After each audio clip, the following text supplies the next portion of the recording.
Selamat sore saudara-saudara yang menyaksikan live stream ini di rumah saudara masing-masing atau mungkin di tempat yang lain. Kita mengucap syukur karena Tuhan masih memberikan kesempatan kepada kita untuk menikmati firman-Nya. Kita bersyukur juga karena di tengah-tengah wabah virus corona ini, ketika saudara-saudara tidak bisa pergi ke gereja, saudara-saudara masih bisa menikmati kelimpahan firman Tuhan secara online, secara live stream. Kita bersyukur karena firman Tuhan tidak hentinya berbicara kepada kita, kepada jiwa kita. Karena manusia bukan hidup dari roti saja, tapi juga dari setiap firman yang keluar dari mulut Allah. Dan pada sore hari ini kita akan memulai seri yang baru, seperti yang tadi sudah dijelaskan oleh Pendeta Anton. Selama 3 hari kita akan membicarakan tentang keharusan Kristus. Dan sore hari ini tema kita adalah Ia harus pergi ke Yerusalem. Ia harus. Ia di sini adalah Yesus. Yesus harus pergi ke Yerusalem. Bapak, Ibu, dan saudara-saudara yang dikasihi oleh Tuhan, kita akan membahas tema ini dari Matius 16 ayat 21 sampai 23. Saya mengajak kita bersama-sama mengarahkan Alkitab kita ke Matius 16 ayat 21 sampai 23. Kita tidak akan membacakan perikop ini, tapi kita akan membahasnya seiring dengan berjalannya PA ini. Jadi kita tidak akan membaca ayat 21 sampai 23, tapi saya nanti akan membahas ayat demi ayat ini seiring berjalannya PA ini. Bapak, Ibu, dan saudara-saudara, perikop ini terletak tepat setelah pengakuan Petrus. Jika saudara-saudara memperhatikan Matius 16 ayat 16, Matius 16 ayat 16 itu terletak tepat di atas Matius 16 ayat 21 sampai 23. Saudara-saudara, di dalam Matius 16 ayat 16, Petrus mengucapkan pengakuan iman yang sangat terkenal. Ya, bisa dikatakan ini adalah salah satu confession of faith yang pertama, saudara-saudara Tuhan, yang diucapkan atau yang keluar dari mulut Petrus. Nah, saudara-saudara yang dikasihi oleh Tuhan, di sana Petrus mengatakan, engkau adalah Mesias, anak Allah yang hidup. You are the Christ, the Son of the living God, saudara-saudara. Nah, saudara yang dikasihi oleh Tuhan, kalau kita memperhatikan konteks dari kalimat ini adalah pertanyaan Yesus kepada murid-muridnya. Di Filipi, Kaisarea yang terletak di Filipi, Yesus bertanya kepada murid-muridnya, menurut orang banyak atau menurut orang lain, siapakah aku ini? Lalu kemudian mereka memberikan jawabannya. Ada yang mengatakan engkau Elia, ada yang mengatakan engkau adalah Yohanes Pembaptis, dan seterusnya. Lalu Yesus kemudian bertanya kepada murid-muridnya, menurut kamu siapakah aku ini? Yesus berpindah dari pertanyaan general menjadi pertanyaan personal. Saudara yang dikasihi oleh Tuhan, Yesus mengatakan atau Yesus bertanya mengenai hal ini karena dia sudah bersama-sama dengan murid-muridnya atau karena murid-muridnya sudah mengikuti dia. Maka dia ingin tahu setelah mengikuti Yesus, siapakah Yesus bagi mereka? Nah, saudara yang dikasihi oleh Tuhan, di tengah-tengah pertanyaan ini, Petrus menjawab dengan kalimat yang sangat terkenal ini. Engkau adalah Mesias, anak Allah yang hidup. You are the Christ, the Son of the living God. You are the Christ, the Son of the living God. Anak Allah yang hidup. Saudara-saudara yang dikasihi oleh Tuhan, pengakuan ini menjadi pengakuan seluruh orang Kristen dan fondasi gereja. Sekali lagi. Pengakuan Petrus ini menjadi pengakuan seluruh orang Kristen dan fondasi gereja. Ya, walaupun gereja baru berdiri hari Pentakosta, tapi saudara kasih oleh Tuhan, fondasi gereja itu sudah diletakkan di dalam Matius 16 ini. Saya ulangi sekali lagi, sekalipun gereja baru berdiri di hari Pentakosta, tetapi fondasi gereja sudah diletakkan di dalam bagian ini. Saudara-saudara kasih oleh Tuhan, apa itu fondasi gereja? Dan apakah pengakuan setiap orang Kristen bahwa Yesus adalah Kristus, anak Allah yang hidup? Seorang Kristen baru disebut benar-benar orang Kristen, dan sebuah gereja baru disebut benar-benar sebuah gereja kalau dia percaya, kalau gereja itu mengaku bahwa Yesus adalah Kristus dan anak Allah yang hidup. Bapak, Ibu, dan saudara-saudara, setelah mendengarkan pengakuan Petrus, barulah Yesus berbicara mengenai penderitaan, kematian, dan pengakuannya. Itulah sebabnya jika saudara membaca di dalam Lembaga Alkitab Indonesia, jika saudara melihat di dalam terjemahan Lembaga Alkitab Indonesia, ayat 21 sampai 23 diberikan judul pemberitahuan pertama tentang penderitaan Yesus. Saudara-saudara ya, Lembaga Alkitab Indonesia ini memberikan judul perikop yang kita bahas ini adalah pemberitahuan pertama tentang penderitaan Yesus, atau terjemahan di dalam terjemahan New International Version perikop ini diberikan judul Jesus predicts his death. Yesus memprediksi kematiannya. Jadi saudara-saudara, kalau kita memperhatikan strukturnya, maka pemberitahuan Yesus mengenai penderitaan, suffering, kematian, death, dan kebangkitannya, resurrection, diberikan setelah pengakuan Petrus. Saya ulangi sekali lagi. Pemberitahuan mengenai kematian, mengenai penderitaan, kematian Yesus, dan kebangkitannya diucapkan setelah pengakuan Petrus. Coba kita perhatikan ayat 21, saudara-saudara dikasihi oleh Tuhan. Saya mengajak saudara untuk memperhatikan ayat 21. Tadi saya mengatakan kita tidak membacakannya, tapi kita akan membahasnya seiring dengan berjalannya PA ini. Ayat 21 mengatakan, sejak waktu itu Yesus mulai menyatakan kepada murid-muridnya bahwa ia harus pergi ke Yerusalem untuk menanggung banyak penderitaan dari pihak tua-tua, imam-imam kepala, dan ahli-ahli Taurat, lalu dibunuh dan dibangkitkan pada hari ketiga. Saya akan membacakannya sekali lagi. Mari kita perhatikan bersama-sama. Saudara boleh memperhatikan dari Alkitab saudara masing-masing. Sejak waktu itu, Yesus mulai menyatakan kepada murid-muridnya bahwa ia harus pergi ke Yerusalem dan menanggung banyak penderitaan dari pihak tua-tua, imam-imam kepala, dan ahli-ahli Taurat, lalu dibunuh dan dibangkitkan pada hari ketiga. Saudara dikasihi oleh Tuhan, ayat ini mencakup ketiga tema yang akan kita bahas selama 3 hari ini, jika saudara perhatikan dengan baik. Saudara dikasihi oleh Tuhan, ayat ini mencakup ketiga tema yang akan kita bahas selama 3 hari ini. Jika saudara perhatikan, di dalam ayat ini ada kata harus. Harusnya apa, saudara dikasihi oleh Tuhan? Ada kata harus. Harus apa saja? Yang pertama, saudara-saudara, pergi ke Yerusalem. Yang kedua, dibunuh. Dan yang ketiga, dibangkitkan. Jadi ada 3 keharusan di sini. Seperti yang tadi dikatakan oleh Pendeta Anton, saudara dikasihi oleh Tuhan.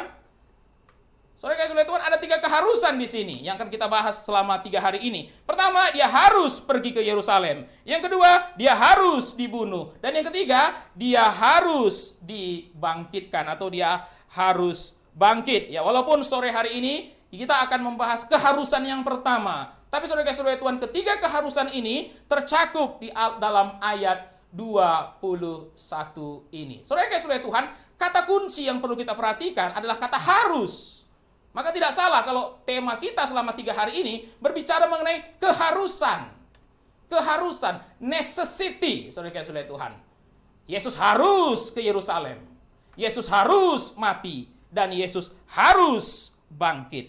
Saudara-saudara, perhatikan kalimat sejak waktu itu Yesus mulai menyatakan kepada murid-muridnya. Sekarang saya mengajak saudara untuk memperhatikan kalimat pertamanya, saudara-saudara. Kita memperhatikan penggalan kalimat yang pertama. Saudara dikasihi oleh Tuhan, di kalimat yang pertama atau bagian pertama mengatakan, sejak waktu itu Yesus mulai menyatakan kepada murid-muridnya. Saya akan bandingkan dengan terjemahan New International Version-nya. From that time on, Jesus began to explain to his disciple.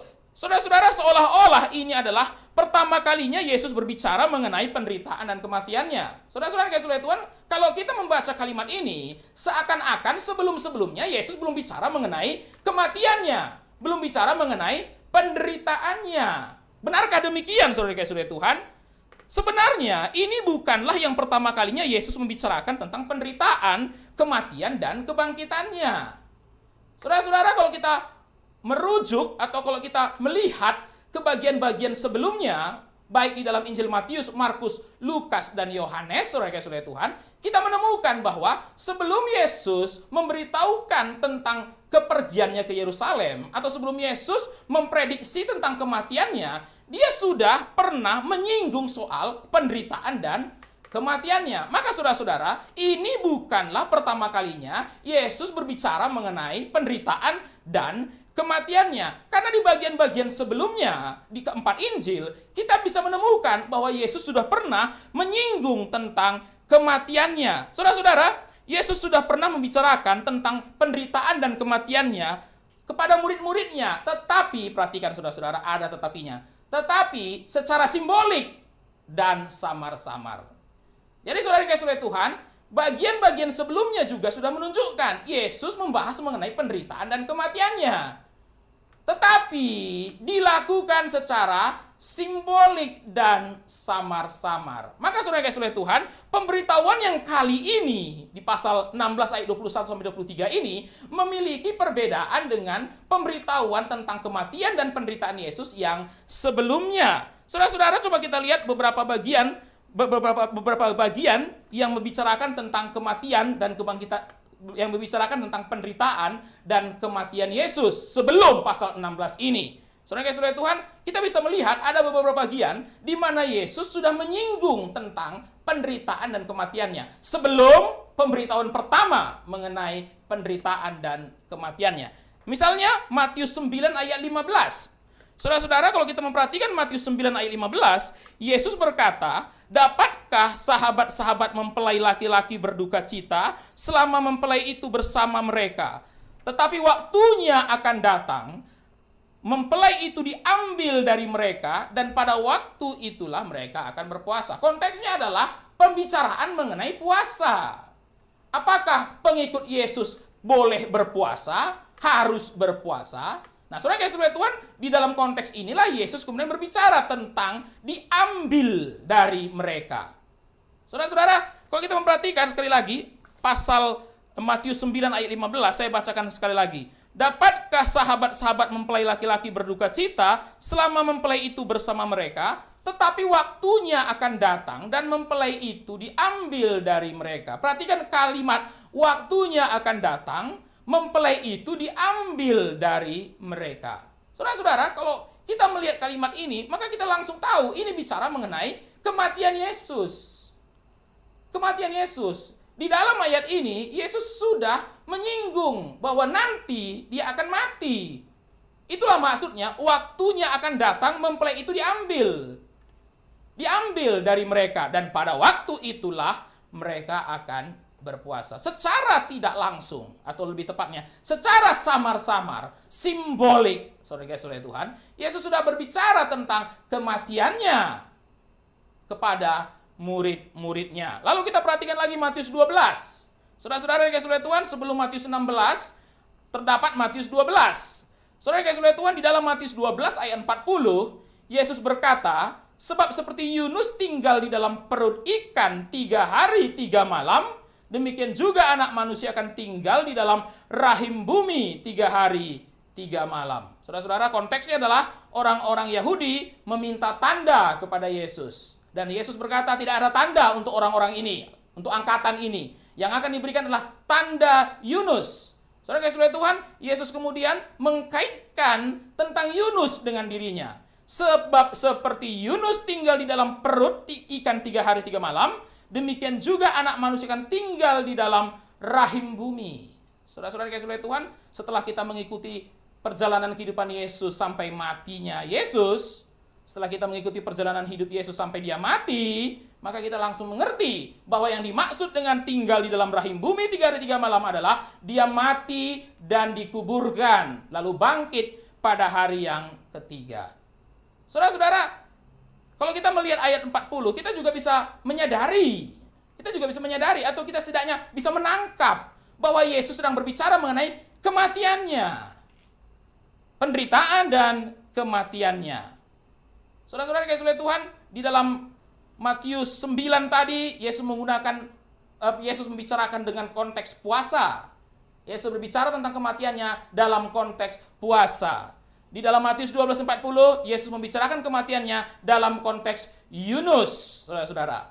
Ya, dia memparalelkan antara pengalaman Yunus di perut ikan dengan pengalamannya di dalam perut bumi. Saudara yang kasih Tuhan, bagian yang ketiga, Yohanes 2 ayat 19. Saudara-saudara, di awal pelayanannya dalam Injil Yohanes, Yesus berkata, "Rombak bait Allah ini dan dalam 3 hari aku akan mendirikannya kembali." Jika saudara memperhatikan dalam Injil Yohanes, salah satu cerita di awal pelayanan Yesus adalah Yesus bertemu dengan Yesus membersihkan bait Allah. Dan ketika dia membersihkan bait Allah, orang-orang mempertanyakan tindakannya. Lalu kemudian Yesus berkata kepada mereka, rombak bait Allah ini dan dalam 3 hari aku akan mendirikannya. Yang dia maksudkan adalah tubuhnya sendiri. Nah, saudara-saudara, jadi kalau kita perhatikan, di dalam keempat Injil, setidaknya di 3 bagian ini, Yesus sudah pernah menyinggung mengenai kematiannya. Dia sudah pernah menyinggung mengenai penderitaannya. Suatu hari nanti, anak manusia akan mati. Suatu hari nanti, anak manusia akan menderita, kemudian mati. Namun, saudara yang kasih oleh Tuhan, ini memang bukan pertama kalinya Yesus memberitahukan tentang kematiannya. Tetapi inilah pertama kalinya Yesus mendiskusikannya secara terbuka dengan murid-muridnya. Inilah yang membedakan pasal 16, Matius pasal 16 dengan bagian-bagian sebelumnya. Saudara kasih Tuhan, saya ulangi sekali lagi. Di bagian-bagian sebelumnya, Yesus membicarakan tentang kematiannya secara simbolik dan samar.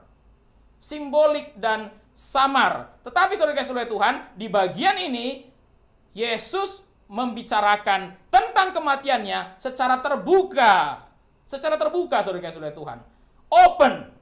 Discuss it openly with his disciple. Saudara-saudara kasih oleh Tuhan, saya kutip dari seorang pakar perjanjian baru bernama D.A. Carson. Saudara kasih oleh Tuhan. D.A. Carson mengatakan, Jesus had taught the passion earlier, but in symbolic language. Now he shows these things to his disciples clearly. Saya bacakan sekali lagi.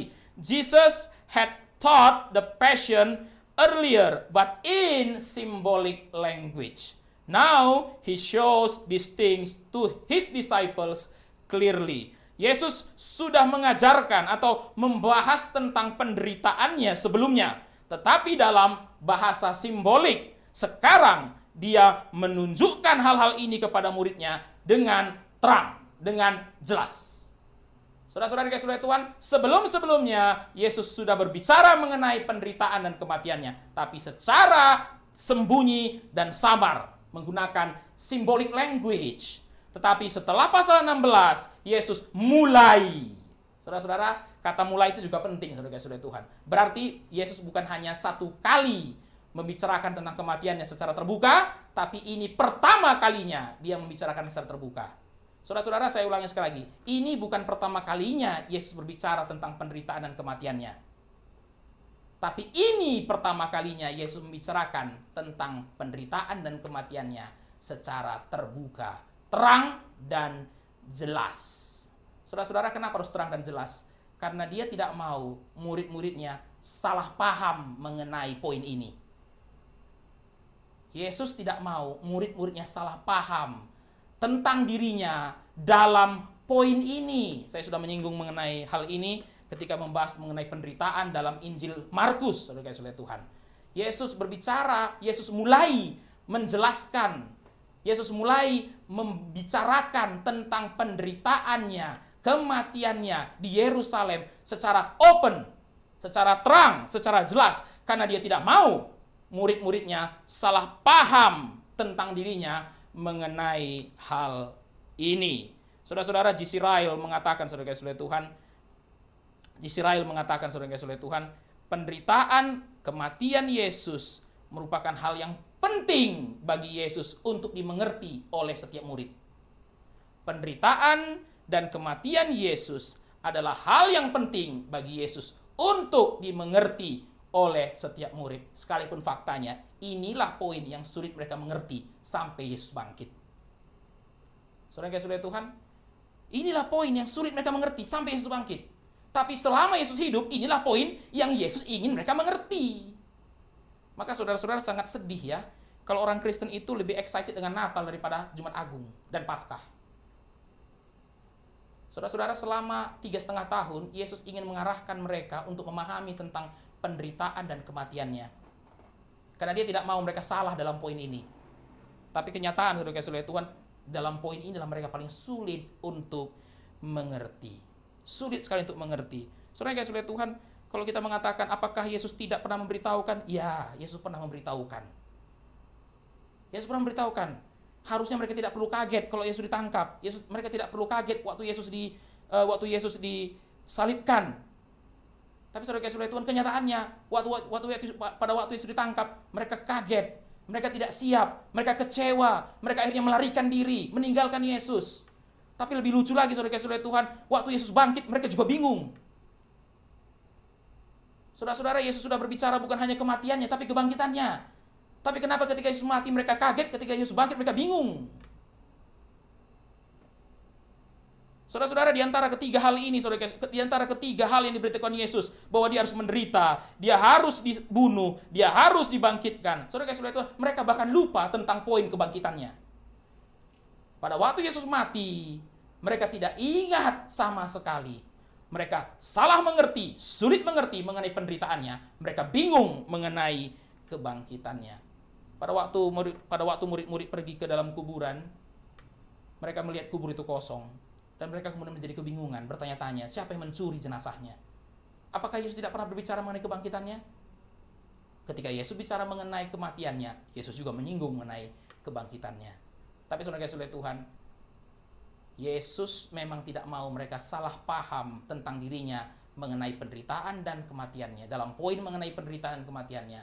Tapi poin mengenai penderitaan dan kematiannya adalah yang paling sulit untuk dimengerti oleh murid-muridnya. Saudara-saudara, semangat ini juga masih terjadi sampai sekarang. Ya, seperti saya bilang tadi, orang Kristen, gereja lebih excited dengan Natal daripada Jumat Agung.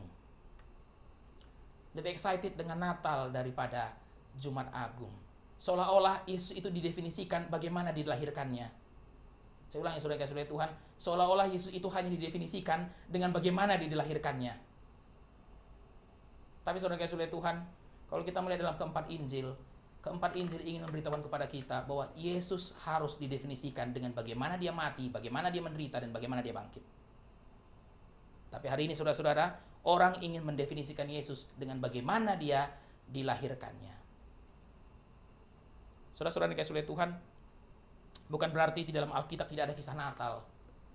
Tapi kalau kita memperhatikan dalam Alkitab, hanya 2 Injil yang menceritakan tentang bagaimana Yesus dilahirkan. Dan tidak diceritakan dengan panjang. Tapi keempat Injil menceritakan panjang lebar bagaimana Yesus ditangkap, disiksa, dan kemudian disalibkan. Karena Yesus tidak mau kita salah paham mengenai dia dalam hal penderitaan dan kematiannya. Saudara-saudara yang dikasihi Tuhan, kalau kita perhatikan, sebelum para murid mengetahui Yesus adalah Mesias, Yesus memberitahukan penderitaan secara samar-samar. Tetapi setelah mereka mengetahui Yesus adalah Mesias, Yesus memberitahukan penderitaannya secara terang-terangan. Saya ulangi sekali lagi poin ini. Sebelum para murid mengetahui Yesus adalah Mesias, kalau saudara perhatikan pasal 1 sampai pasal 16, mereka belum mengetahui bahwa Yesus adalah Mesias. Mereka belum mengeluarkan satu statement pun dari mulut mereka mengakui bahwa Yesus adalah Mesias. Saat itu Yesus memberitahukan penderitaannya secara samar-samar. Tapi setelah mereka mengetahui Yesus adalah Mesias, Yesus memberitahukan penderitaannya secara terang-terangan. Itulah arti kata mulai. Sebelum mereka mengakui Yesus adalah Mesias, Yesus hanya memberitahukan kematian dan penderitaannya samar-samar. Bahasa simbolik. Setelah para murid itu sampai pada conclusion, Yesus adalah Mesias, barulah Yesus memberitahukan penderitaannya dengan terang-terangan, clearly, openly. Saudara-saudara yang dikasihi Tuhan, semakin jelas bagi mereka Yesus adalah Mesias, semakin terang dan jelas Yesus membicarakan tentang penderitaannya kepada mereka. Saudara-saudara, poin ini nanti saya akan jelaskan lagi di belakang, tapi saya mau mengulangi kalimat ini.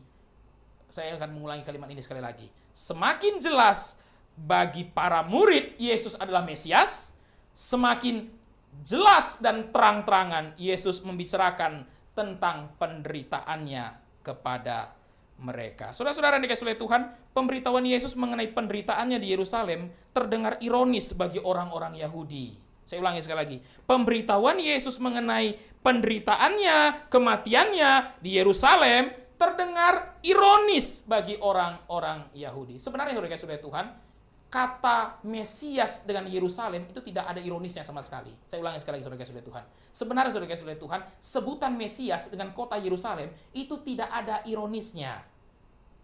Yerusalem dan Mesias itu sangat berkaitan.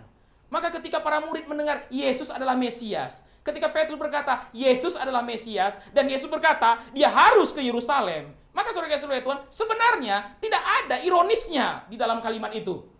Yesus sang Mesias harus ke Yerusalem. Tidak ada yang ironis di dalam kalimat itu.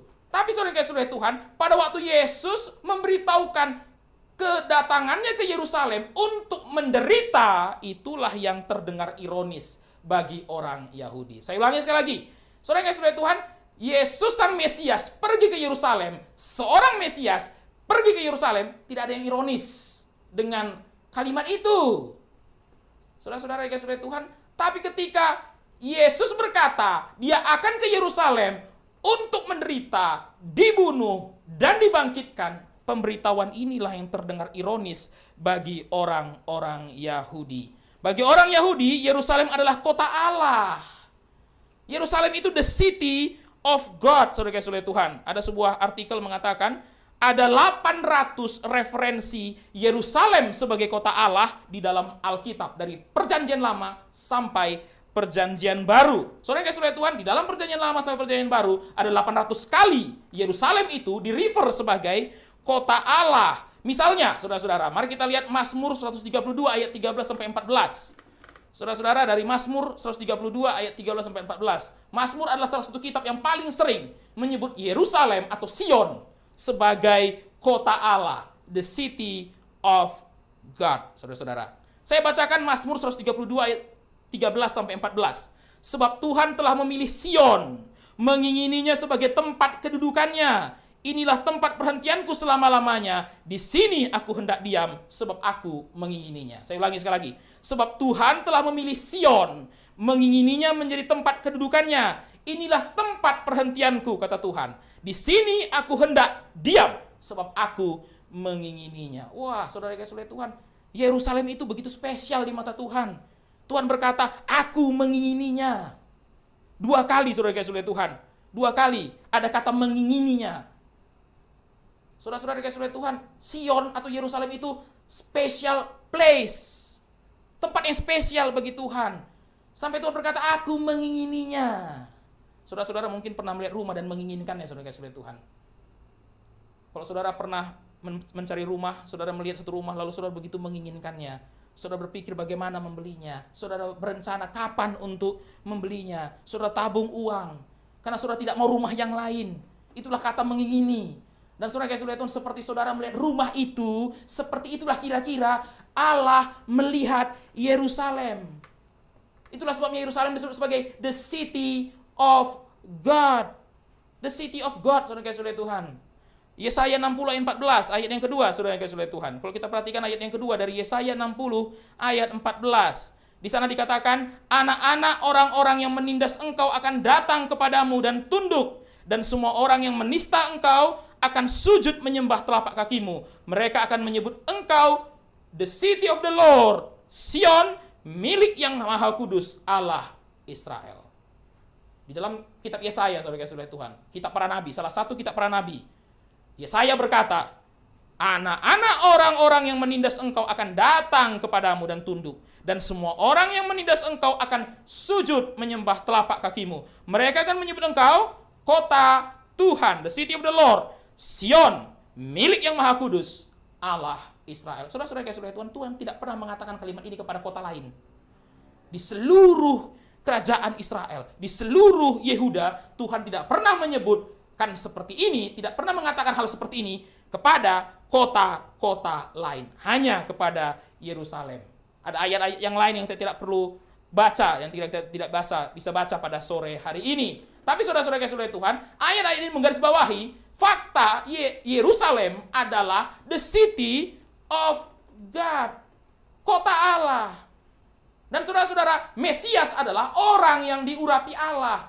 Mendengarkan orang yang diurapi Allah datang ke kota Allah bukan sesuatu yang ironis. Bukan sesuatu yang ironis, saudara-saudara Tuhan. Tetapi ketika mendengarkan Mesias itu datang ke kota Allah untuk menderita, terlalu banyak pertanyaan di dalam kalimat itu. Mesias menderita. Lalu yang membuat menderita siapa? Imam dan ahli Taurat. Bagaimana mungkin orang yang diurapi Allah ditolak, ditangkap, dihina, sampai menderita oleh siapa? Bukan oleh orang lain, bukan oleh orang non-Yahudi, tapi malah oleh imam-imam kepala dan ahli-ahli Taurat. Terlalu banyak pertanyaan yang muncul ketika mendengarkan Yesus berkata, anak manusia harus ke Yerusalem. Dan di sana dia akan, saudara-saudara Tuhan, dia akan menderita, dia akan dibunuh. Saudara-saudara Tuhan, terlalu banyak pertanyaan di dalam kalimat itu.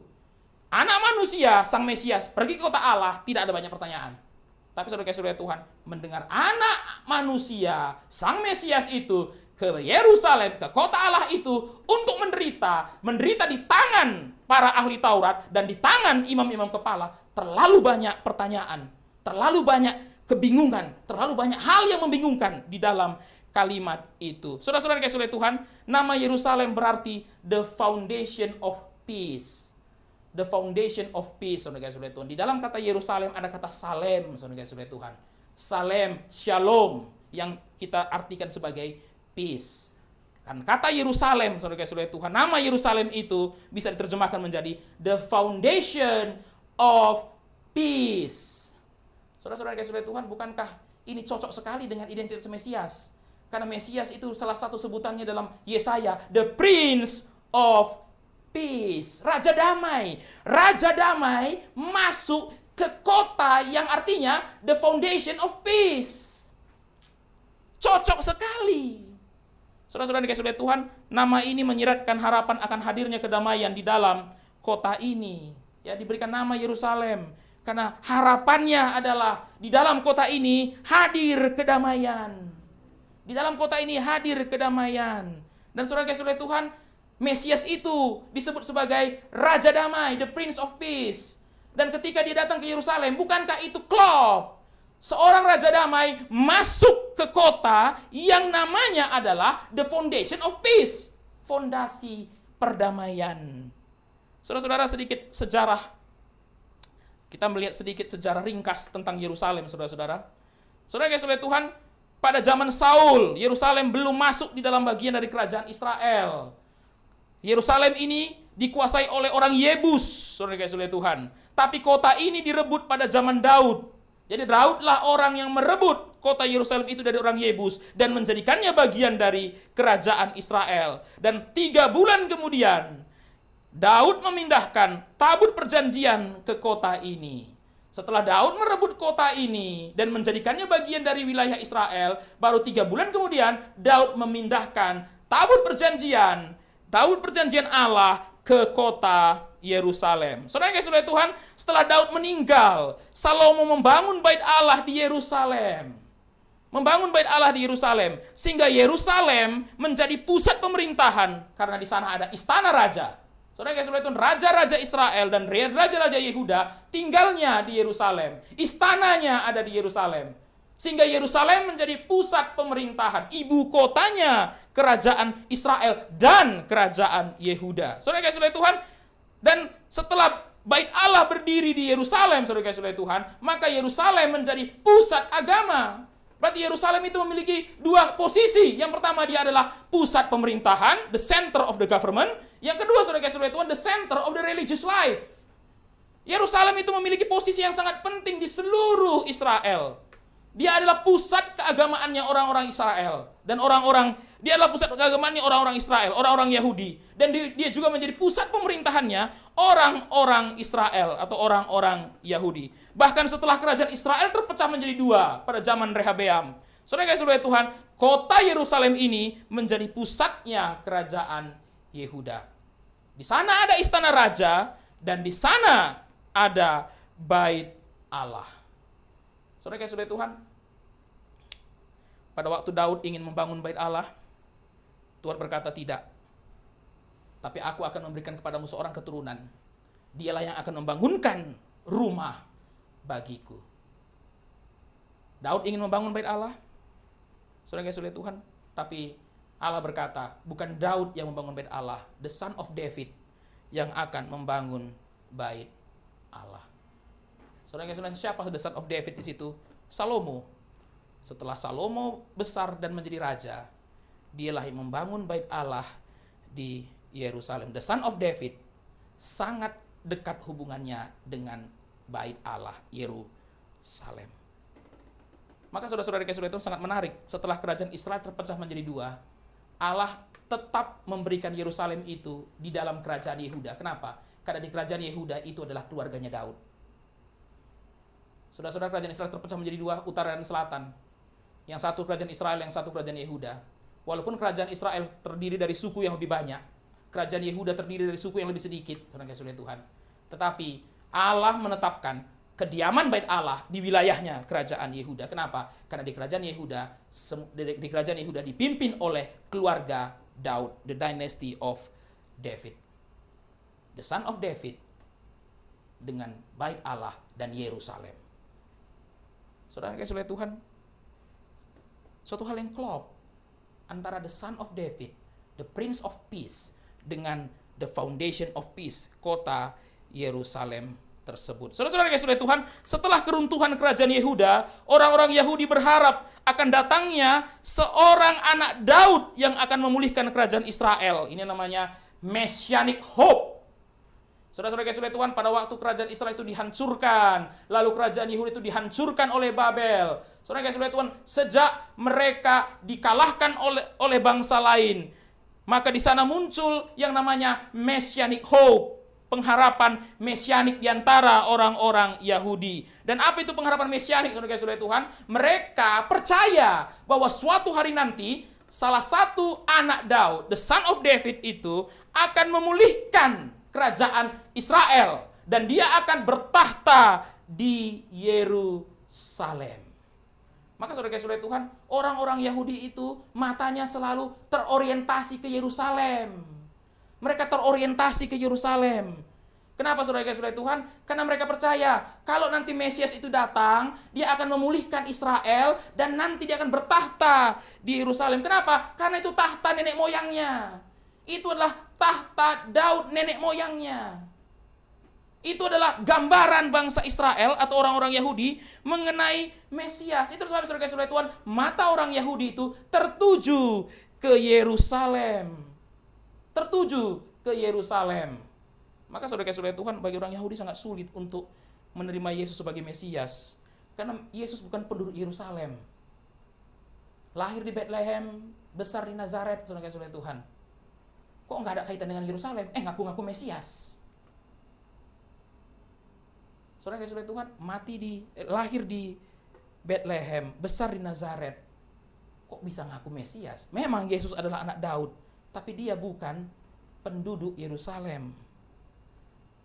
Dia tidak memiliki originalitas. Dia tidak memiliki Jerusalem origin.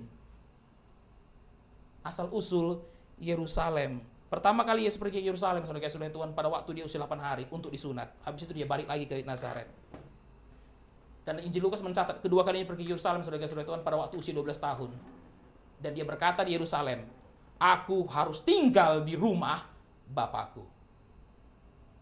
Saudara-saudara, kita tidak ada waktu untuk membahas Injil Lukas karena pembahasan kita hari ini adalah Injil Matius. Tapi saudara-saudara Tuhan, pada usia ke-8 hari Yesus dibawa ke Yerusalem untuk disunat, lalu dia balik lagi.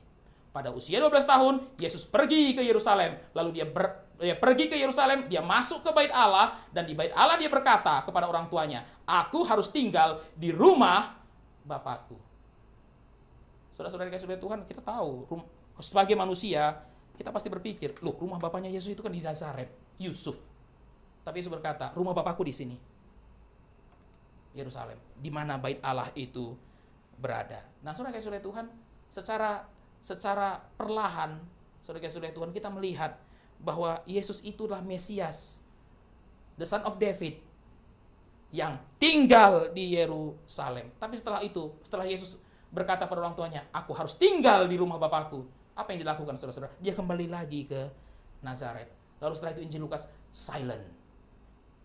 Tidak bicara apa-apa lagi mengenai Yesus. Hanya dikatakan dia pulang, dia bertambah besar, saudara-saudara Tuhan, sampai Yesus kemudian usia 30 tahun, dia muncul lagi, lalu datang ke sungai Yordan. Dan saudara-saudara Tuhan, dalam perjalanan pelayanan Yesus, saudara-saudara Tuhan, sebagian besar pelayanannya tidak di Yerusalem. Sebagian besar pelayanannya dihabiskan di Galilea. Saudara-saudara Tuhan, Jesus public ministry, sebagian besar itu bukan di Yerusalem, tapi di Galilea. Bahkan saudara-saudara dalam Injil Yohanes, saudara-saudaranya berkata kepada Yesus, kalau memang engkau Mesias itu, tunjukkan dirimu di Yerusalem. Dan hari itu saudara-saudara adalah hari raya Pondok Daun. Hari raya Pondok Daun adalah salah satu hari raya besarnya orang Yahudi. Orang ngumpul di Yerusalem, saudara-saudara Tuhan, merayakan hari raya Pondok Daun bersama-sama. Dan saudara-saudara Yesus berkata, kalau memang engkau seperti yang engkau katakan, pergilah ke Yerusalem. Sebab tidak mungkin ada orang sebesar engkau tidak mungkin ada orang yang sebesar engkau menunjukkan diri di daerah kecil ini. Kalau memang kau orang besar, tunjukkan dirimu di daerah yang besar. Dan saudara-saudara Tuhan berkata pada saudara-saudaranya, bagimu ada waktu. Tapi saudara-saudara Tuhan, Yesus berkata pada saudara-saudara Tuhan, bagimu ada waktu. Tapi waktuku belum tiba. Bagimu ada waktu, tapi waktuku belum tiba. Yesus tidak mau melakukan pelayanan di Yerusalem karena waktunya belum tiba. Dan jika saudara memperhatikan perjalanan Yesus dalam keempat Injil, pelayanan Yesus di Yerusalem yang paling banyak itu tercatat waktu dia mau mati. Saudara-saudara, dalam Injil Lukas, Yesus itu meninggalkan pelayanan Galileanya, masuk ke pelayanan Yerusalemnya untuk satu hal, ketika dia mau mati. Tapi sebagian besar pelayanan Yesus dicatat di dalam Alkitab, saudara-saudara Tuhan, di dalam keempat Injil adalah di Galilea, bukan di Yerusalem. Saudara-saudara Tuhan, itulah kenapa orang Yahudi sulit menerima Yesus sebagai Mesias, karena dia tidak memiliki Yerusalem origin. Anak Daud, tapi dibesarkan di Nazaret. Dibesarkan di Nazaret, saudara-saudara Tuhan, tidak sesuai dengan harapan mesianik orang-orang Yahudi. Saudara-saudara Tuhan, pengharapan mesianik ini memiliki sejumlah dasar, saudara-saudara. Kenapa orang Yahudi bisa memiliki pengharapan mesianik mengenai Mesias? Karena ada sebuah nubuatan, saudara, ada sejumlah nubuatan. Ya, kita nggak bisa lihat semua nubuatannya yang mendasari pengharapan mesianiknya orang Yahudi. Tapi sebagian besar nubuatan itu dalam kitab para nabi, dan itu tidak perlu heran. Karena para nabi itu berbicara di masa-masa menjelang pembuangan, di masa-masa pembuangan, dan setelah pulang dari pembuangan.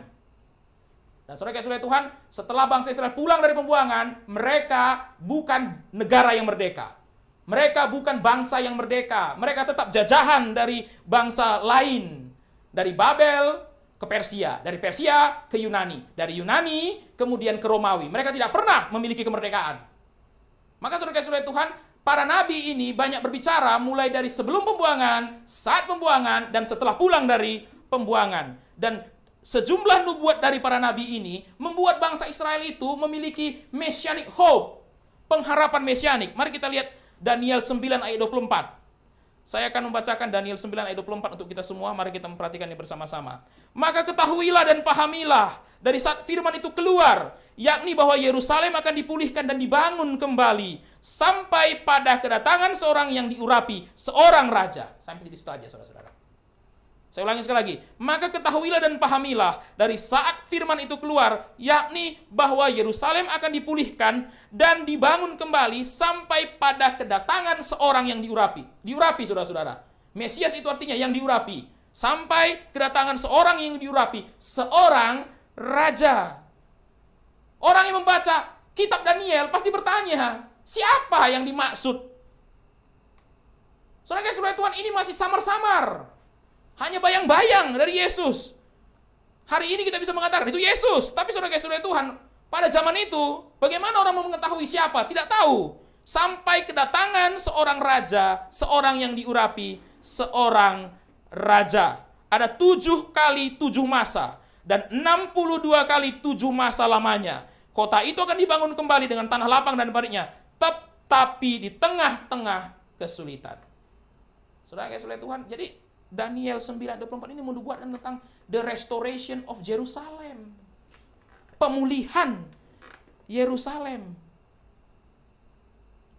Pemulihan Yerusalem, saudara-saudara Tuhan. Dan ada seorang raja. Ini adalah ayat, salah satu ayat yang memberikan kepada mereka suatu pengharapan. Kita bisa bayangkan waktu mereka membaca ini, saudara-saudara Tuhan. Mereka sedang berada di bawah penjajahan, lalu mereka mendengar ayat ini, Yerusalem akan dipulihkan dan dibangun kembali. Seorang raja. Ada suatu pengharapan mesianik. Saudara-saudara Tuhan, ayat yang berikutnya adalah Zakaria 9 ayat 9. Zakaria 9 ayat 9, dan ayat ini yang sering dikaitkan dengan Minggu Palem, saudara-saudara Tuhan, Minggu Palem. Saudara-saudara Tuhan, di dalam Zakaria 9 ayat 9 dikatakan, bersorak-soraklah dengan nyaring hai putri Sion, bersorak-soraklah hai putri Yerusalem, lihat rajamu datang kepadamu, ia adil dan jaya, ia lemah lembut dan mengendarai seekor keledai beban yang mudah. Saudara-saudara Tuhan, ayat ini juga berbicara tentang kedatangan seorang raja. Kedatangan seorang raja ke Yerusalem. Rajamu datang kepadamu, ia adil dan jaya. Saudara-saudara Tuhan, Zakaria sedang berbicara tentang seorang Mesias. Dan sekali lagi, saudara-saudara Tuhan, dari zaman kita para nabi, Mesias itu merujuk kepada seorang anak Daud, the son of David. Ada banyak nubuat lain, saudara-saudara, yang berbicara mengenai pemulihan Yerusalem. Pemulihan Yerusalem. Saudara-saudara Tuhan, kita bisa bayangkan ya, bagaimana powerfulnya kalimat ini ketika bangsa Israel sedang dijajah. Mereka sudah tidak punya harapan lagi. Mereka tidak punya tentara lagi, mereka tidak punya raja lagi. Saudara-saudara, waktu mereka pulang dari pembuangan yang dikasih bukan raja, gubernur. Saudara-saudara Tuhan, dan sejak hari itu, saudara-saudara Tuhan, kerajaan Yehuda itu masa depannya tidak jelas, suram. Kenapa, saudara-saudara Tuhan? Karena mereka tidak pernah, saudara-saudara Tuhan, memiliki lagi seorang raja yang berasal dari keturunan Daud. Bahkan pada zaman Yesus, raja di Israel atau raja di Yerusalem itu bukan keturunan Yehuda, bukan keturunan Daud, keturunan Edom, Herodes. Bukan keturunan Daud, tapi dia adalah keturunan Edom. Nah, saudara-saudara Tuhan, seorang pakar mengatakan kenapa Herodes akhirnya merenovasi bait Allah. Seperti kita tahu, saudara-saudara, pada zaman Hagai bait Allah itu dibangun. Lalu bait Allah yang dibangun pada zaman Hagai itu, saudara-saudara Tuhan, dibawa sampai pada zamannya Yesus. Saudara-saudara Tuhan, sebelum Yesus lahir, Herodes itu merenovasi bait Allah yang dibangun pada zaman Hagai itu. Merenovasinya menjadi begitu besar, bahkan jauh lebih besar daripada bait Allah yang Salomo. Saudara-saudara, kenapa dia merenovasi bait Allah itu padahal dia bukan orang Yahudi? Karena dia ingin mendapatkan legitimasi sebagai anak Daud. Saudara-saudara, apa persamaan Yerusalem? Apa persamaan Herodes dengan anak Daud? Padahal Herodes bukanlah anak Daud. Dia adalah keturunan Edom. Dengan membangun bait Allah, Herodes ingin mendapatkan identitas Salomo. Salomo membangun bait Allah, maka Herodes mau mengatakan kepada orang Yahudi, saya adalah pengganti Salomo. Walaupun saya bukan orang Yahudi, saya membangun bait Allah yang lebih besar daripada Salomo. Seorang anak Daud membangun bait Allah. Saudara-saudara Tuhan, seorang anak Daud membangun bait Allah di Perjanjian Lama. Lalu Herodes membangun bait Allah sebelum kelahiran Yesus. Untuk apa? Mendapatkan legitimasi. Tapi orang-orang juga tahu, Herodes bukanlah Mesias itu. Dia bukan the son of David. Dia bukan the son of David. Dia bukan anak Daud. Saudara-saudara Tuhan, maka orang-orang Yahudi itu punya satu pengharapan, penantian. Kapankah anak Daud yang dijanjikan itu datang ke Yerusalem, memulihkan kerajaan Israel, memulihkan segala sesuatu, memerdekakan kita, lalu dia bertahta di Yerusalem. Dan selama ratusan tahun tidak ada jawaban. Tidak jawaban. Dan selama ratusan tahun, saudara-saudara Tuhan, muncullah Mesias-Mesias palsu. Awalnya disambut dengan antusias, tapi berakhir dengan tragis. Disambut dengan begitu antusias, tapi berakhir dengan tragis. Di dalam sejarah bangsa Yahudi ada orang namanya John Hyrcanus, saudara-saudara Tuhan. John Hyrcanus. Saudara-saudara Tuhan, dia disambut sebagai seorang Mesias, tapi kemudian berakhir dengan tragis. Saudara-saudara, ada peristiwa Makabe. Ada satu dinasti yang sempat mengalahkan bangsa Romawi, lalu mengambil alih kekuasaan. Saudara-saudara, namanya Makabeus. Saudara-saudara, Judas Makabeus. Berawal dengan antusias, disambut dengan antusias, berakhir dengan tragis. Dan setelah sekian lama, saudara-saudara Tuhan, dikecewakan oleh pengharapan mesianik yang palsu, maka bangsa Israel menjadi putus asa. Menjadi putus asa, saudara-saudara Tuhan. Itulah sebabnya, saudara-saudara, ada orang mengatakan salah satu alasan kenapa ketika Yesus melihat banyak orang, dia mengatakan mereka itu seperti domba tak bergembala, saudara-saudara. Maka muncullah belas kasihannya karena dia melihat mereka itu bagaikan domba yang tidak bergembala. Ya, salah satu alasannya, saudara-saudara Tuhan, karena mereka ini tidak tahu lagi mau percaya apa. Bertahun-tahun dikecewakan, maka mereka menjadi domba yang tidak bergembala. Saudara-saudara dikasihi Tuhan, pemberitahuan Yesus mengenai apa yang terjadi dengan dirinya berbenturan dengan pengharapan mesianiknya orang-orang Yahudi, termasuk muridnya sendiri. Saya ulangi sekali lagi, pemberitahuan Yesus mengenai apa yang akan terjadi dengan dirinya berbenturan dengan pengharapan mesianiknya murid-murid Yesus, karena murid-murid Yesus adalah orang Yahudi. Saudara-saudara, Yesus menghancurkan angan-angan Petrus dan kawan-kawan. Sebagai orang Yahudi, mereka punya angan-angan mengenai Mesias. Mereka membayangkan Mesias itu akan seperti apa. Mereka membayangkan nanti mereka kalau mengikuti Mesias akan jadi apa. Mereka punya angan-angan mengenai Mesias. Itulah sebabnya, saudara-saudara, mereka mau meninggalkan segala sesuatu untuk mengikut Yesus.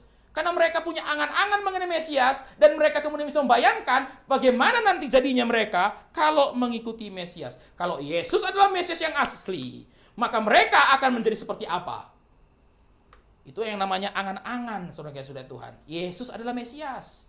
Petrus mengatakan, "You are the Christ." Di dalam kalimat itu, angan-angan Petrus muncul. Dia akan membayangkan seperti apa nanti dia kalau mengikuti Yesus sebagai Mesias. Tapi pada waktu Yesus mengatakan, "Aku harus pergi ke Yerusalem untuk menderita," seluruh angan-angan Petrus, dan saya percaya angan-angan semua murid, berantakan, saudara-saudara. Pecah berkeping-keping. Saudara-saudara Tuhan, apa yang dialami oleh murid-murid itu juga sering kita alami kok. Kita mengikuti Yesus dengan angan-angan kita. Saudara-saudara, orang mengikuti Yesus karena ingin mewujudkan impiannya. Tapi untuk menemukan pada akhirnya, impiannya pun menjadi hancur. Saudara bisa bayangkan bagaimana perasaan Petrus. Waktu saudara mengikut Yesus, saudara bawa impian saudara, dan saudara yakin, Jesus will make my dreams come true. Tapi saudara-saudara Tuhan, hari ke hari, saudara menemukan, bukannya dreams comes true, saudara-saudara Tuhan, Yesus membunuh impian itu sekalian.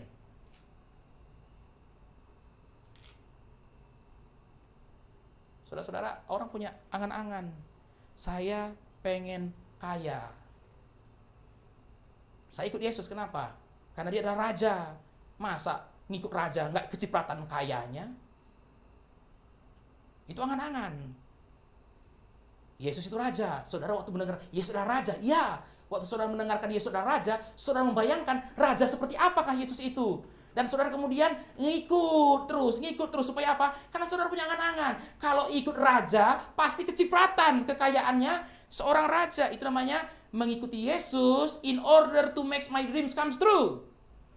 Tapi setelah mengikuti Yesus, saudara-saudara Tuhan, kita menemukan bukan dreams comes true, saudara-saudara Tuhan, the dream itself, saudara-saudara Tuhan, berantakan, shattered, saudara-saudara Tuhan. Itu ibarat berharap gelembung sabun itu, saudara-saudara Tuhan, gelembung sabun itu lama-lama menjadi bola yang besar. Tapi saudara-saudara menemukan, bukannya menjadi bola yang besar, gelembung sabun itu pecah juga ujungnya. Dan siapa yang memecahkan, saudara-saudara Tuhan? Yesus yang memecahkan. Saya ulangi, saudara-saudara. Gelembung sabun itu saudara pegang dan saudara berharap suatu hari gelembung sabun ini menjadi bola besar. Dan suatu hari bola besar ini menjadi bola emas. Saudara-saudara, pengharapan saudara seperti itu. Makanya saudara rela pegang gelembung sabun itu berhari-hari. Karena saudara dikasih tahu, makin lama kamu pegang, makin besar gelembung sabunnya. Makin lama kamu pegang, gelembung sabunnya akan berubah menjadi bola emas. Makin kaya kamu. Tapi saudara kasih lihat Tuhan, pada waktu saudara pegang, bukannya jadi besar. Gelembung sabunnya malah pecah, saudara kasih lihat Tuhan. Dan yang memecahkan siapa? Yesus. Yesus menghancurkan angan-angan Petrus. Petrus ikut Yesus. Sampai Yesus mengatakan, Mesias itu, kan kamu tadi sudah bilang kan aku Mesias? Ya, sekarang aku kasih tahu. Mulai saat itu, Yesus memberitahukan mengenai penderitaannya. Sekarang saya kasih tahu, Mesias itu harus menderita. Saudara yang kasih oleh Tuhan, saat Petrus mengatakan Yesus adalah Mesias, yang dibayangkannya adalah konsep Mesias orang Yahudi. Orang-orang Yahudi membayangkan sosok Mesias yang akan bertahta di Yerusalem. Maka siapapun yang ngaku Mesias, dia akan bertahta di Yerusalem. Dia harus membuktikan dia bertahta di Yerusalem. Dan Yesus mengaku dirinya adalah Mesias. Petrus dan kawan-kawan berpikir dia akan segera bertahta di Yerusalem. Tapi saudara kasih oleh Tuhan, Yesus memberitahukan dia adalah Mesias, akan ke Yerusalem, tapi bukan untuk bertahta, melainkan untuk menderita, bahkan mati di tangan imam-imam dan ahli-ahli Taurat. Saya ulangi sekali lagi saudara-saudara. Sewaktu Petrus membayangkan Mesias itu akan bertahta di Yerusalem, Yesus berkata, aku adalah Mesias, akan ke Yerusalem. Wah, saudara-saudara, Mesias Yerusalem cocok.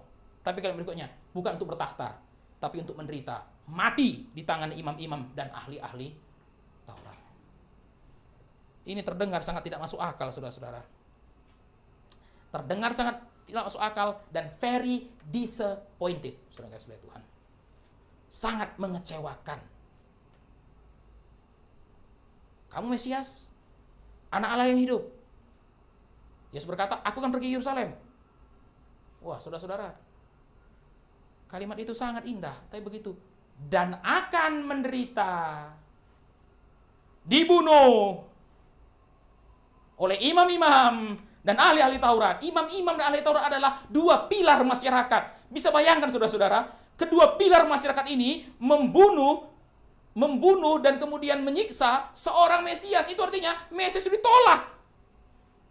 Lah, kalau dua pilar ini menolak, bagaimana mungkin Yesus disebut sebagai Mesias? Harusnya kan Mesias ini disambut oleh kedua pilar masyarakat ini, imam dan ahli-ahli Taurat, tokoh penting dalam masyarakat. Tapi bukannya disambut, Yesus berkata, bukan disambut, akan ditolak, menderita, bahkan mati. Tidak masuk akal. It makes no sense. Tidak masuk akal. Saudara yang dikasihi oleh Tuhan, sekalipun tidak masuk akal, tapi bagi Yesus ini adalah kehendak Allah. Saudara-saudara, memang kadang-kadang tidak masuk akal, tapi bagi Yesus, this is the will of God. Maka masuk akal, nggak masuk akal, Yesus berkata, harus. Saya ulangi, saudara yang oleh Tuhan, masuk akal atau nggak masuk akal, bisa diterima nggak bisa diterima, make sense atau make no sense for you. Yesus berkata, anak manusia harus. It's a must. It's a must, saudara kasih oleh Tuhan. Saudara kasih oleh Tuhan. John MacArthur mengatakan, harus berarti divine imperative and absolute necessity. Saya kutip dari John MacArthur, saudara kasih oleh Tuhan. Dia mengatakan, harus di sini berarti divine imperative and absolute necessity. Jadi bagi Yesus, kepergiannya ke Yerusalem itu adalah divine imperative and absolute necessity. Tidak ada tawar-tawar. Masuk akal, nggak masuk akal, tidak ada tawar-tawar. Harus. Harus. Saudara-saudara yang dikasihi oleh Tuhan, saudara bisa seperti ini nggak ya, kalau sudah tahu itu kehendak Allah? Kita itu seperti ini nggak kalau sudah tahu kehendak Allah? Saya tahu itu kehendak Allah. Masuk akal? Tidak masuk akal. Harus. Saudara-saudara yang dikasihi oleh Tuhan, Mesias itu harus bertahta. Itu dalam pandangan orang Yahudi. Tapi Yesus tahu, the will of God, Mesias itu menderita. Harus ke Yerusalem. Divine imperative and absolute necessity. Absolute. Saudara-saudara yang dikasihi oleh Tuhan, apakah bagi saudara, the will of God itu divine imperative atau absolute necessity? Apakah bagi saudara, kehendak Allah itu sebuah divine imperative and absolute necessity? Saudara-saudara, menjelang Jumat Agung ini, kita harus melihat, saudara kasih oleh Tuhan, banyak peristiwa yang terjadi dalam Jumat Agung ini. Waktu Jumat Agung 2000 tahun yang lalu, saudara-saudara, banyak peristiwa yang terjadi. Tapi seluruh peristiwa itu bisa disimpulkan menjadi satu istilah, the will of God. Kehendak Allah. Saudara-saudara yang kasih Tuhan, peristiwa Jumat Agung itu, ada orang nulis, saudara-saudara yang kasih Tuhan, bagaimana mungkin hari Jumat itu disebut sebagai Good Friday? Apa yang good di dalam Good Friday? Saudara-saudara, ada satu artikel tulis gitu ya. Apa yang good di dalam Good Friday? Karena kalau kita perhatikan, saudara-saudara Tuhan, yang terjadi itu nggak ada yang good. Yang nggak bersalah ditangkap, dihina, dihukum mati. Saudara-saudara Tuhan, apa yang good dari the Good Friday? Tapi saudara-saudara, bagi Yesus, kepergiannya ke Yerusalem itu divine imperatif dan absolute necessity, harus. Itulah sebabnya saudara-saudara kasih Tuhan, kenapa kita sangat mengagungkan Jumat Agung. Makanya namanya Jumat Agung, saudara kasih Tuhan. Good Friday. Kenapa kita sangat mengagungkan Jumat Agung? Karena di dalam Jumat Agung itu Yesus Kristus melakukan kehendak Allah Bapa. Melakukan kehendak Allah Bapa. Sekalipun saudara-saudara Tuhan, dia harus menderita. Divine imperative and absolute necessity. Saya kutip dari D.A. Carson, saudara-saudara. D.A. Carson mengatakan, the mass of Jesus' suffering lies not in unqualified determinism or in heroic determination, but in willing submission to his Father's will. Saya bacakan sekali lagi. The mass of Jesus' suffering, keharusan penderitaan Yesus, terletak bukan pada unqualified determinism. Saudara-saudara, unqualified determinism itu ya memang harus begitu. Nah, saudara-saudara, lempar batu jatuh, itu namanya unqualified determinism, ya. Yang ada pilihan. Nah, itu saudara-saudara ya. Itu namanya unqualified determinism. Saudara-saudara Tuhan, nggak bisa ngapa-ngapain. Ya sudah. Nah, itu namanya unqualified determinism. Yesus menderita bukan karena unqualified determinism. Seolah-olah dia tidak punya pilihan, dia tidak berdaya gitu, dia tidak bisa ngapa-ngapain, maka dia menderita, dia adalah korban. Saudara-saudara Tuhan, bukan. Tapi bukan juga heroic determination. Yesus mati karena sok jago, saudara-saudara Tuhan. Sok-sok serahkan dirinya. Tidak, saudara-saudara Tuhan. Kalau Yesus mati tanpa ada kehendak Allah, itu namanya heroic determination. Tapi saudara-saudara Tuhan, Yesus mati in willing submission to his Father's will. Kenapa? Harus. Karena itu submit kepada kehendak Bapa. Saudara-saudara Tuhan, keharusan penderitaan Yesus itu terletak pada ketaatannya kepada kehendak Bapa. Saudara-saudara yang kasih Tuhan, kalau saudara tahu kehendak Allah, seperti apa sikap saudara? Bagaimana respon saudara terhadap kehendak Allah? Apakah saudara melihat kehendak Allah itu sebagai divine imperative and absolute necessity? Nggak boleh tidak, harus dilakukan. Walaupun nggak populer, harus dilakukan. The will of God. The will of the Father. Populer nggak populer? Normatif tidak normatif, saudara-saudara Tuhan, harus dilakukan. Sekalipun, saudara-saudara Tuhan, itu tidak populer. Saudara-saudara, kita hidup dalam zaman yang mengabsolutkan yang populer, saudara-saudara. Kenapa dilakukan? Semua orang kayak gitu, nggak boleh enggak dong. Nah, saudara-saudara ya, semua orang begitu, masa kita nggak lakukan? Jadi, yang absolut itu popularitas. Makin populer, makin absolut. Kalau nggak dilakukan, ya kamu melawan kehendak populer. Kamu melawan kehendak populer. Tapi saudara-saudara Tuhan, Yesus justru melawan kehendak populer karena dia submit kepada his Father's will. Saudara-saudara yang kasih Tuhan, waktu pembahasan mengenai Injil Markus itu kan saya kutip dari Yohanes ya. Yesus sudah memberi makan ribuan orang hanya dengan 5 roti dan 2 ikan. Lalu semua orang kemudian memaksa dia, itu populer saudara-saudara. Itu namanya saudara-saudara Tuhan kehendak massa. Kehendak massa yang maksa. Saudara-saudara, dia sudah memberikan makan ribuan orang dengan modal 5 roti dan 2 ikan. Bahkan sisa 12 bakul. Maka saudara-saudara, semua orang itu memaksa dia untuk menjadi raja. Itu namanya kehendak massa yang memaksa. Tapi apa yang dilakukan Yesus? Menyingkir. Menyingkir. Saudara-saudara Tuhan, pada umumnya manusia cenderung menghindari yang menyakitkan dan mencari yang menyenangkan. Inilah memang tendensinya manusia, saudara-saudara. Ini sudah naturnya manusia. Menghindari yang menyakitkan dan mencari yang menyenangkan, saudara-saudara. Kalau saudara sudah tahu itu menyenangkan, saudara makin kejar. Kalau saudara tahu itu semakin merugikan, saudara akan kabur, saudara-saudara Tuhan. Saudara-saudara Tuhan, saya ulangi sekali lagi ya. Cenderung manusia itu menghindari yang menyakitkan dan mencari yang menyenangkan. Sebelum saudara pergi ke suatu tempat, saudara cek dulu tempat itu apa, menyenangkan nggak? Semakin menyenangkan, saudara kejar. Semakin menyakitkan, saudara kabur. Saudara menghindar, saudara lari. Itu memang kecenderungan kita dan tidak tentu salah. Saudara-saudara itu seperti saya bilang ya, kita nggak perlu cari-cari penderitaan. Tapi saudara-saudara itu memang itu kecenderungan manusia. Menghindari yang menyakitkan dan mencari yang menyenangkan. Kenapa orang saudara-saudara Tuhan banyak yang milih stay di rumah? Ya karena di luar berbahaya. Di luar berbahaya saudara-saudara. Walaupun di luar sana banyak tempat yang menarik, banyak tempat yang menyenangkan, tapi sudah tahu ada bahaya virus corona, maka kita stay di rumah. Coba saudara-saudara Tuhan sebelum virus corona, disuruh tahan di rumah, nggak ada. Saudara-saudara Tuhan mungkin sebagian orang tidak mau di rumah, tidak betah di rumah.